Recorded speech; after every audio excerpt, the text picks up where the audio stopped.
Hello everybody and welcome. In this video I'm going to show you how to personalize spatial audio for your AirPods Pro 3.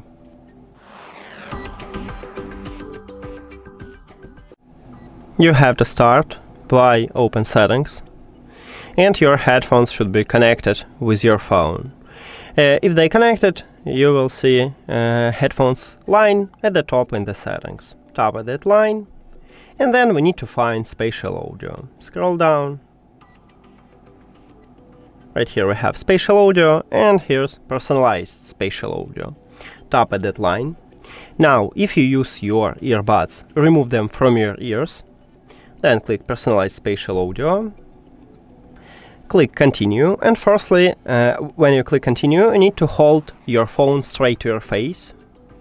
So, Continue. Click Start Capture.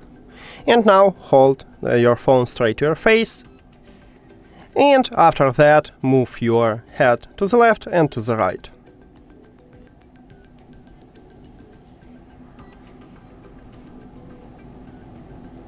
Here we go.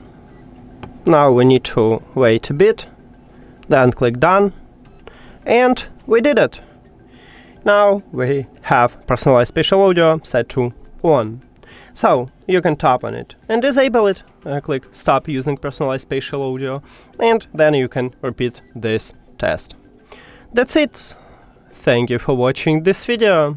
If you found it helpful, please consider subscribing to the channel and leave the like on the video. See you later.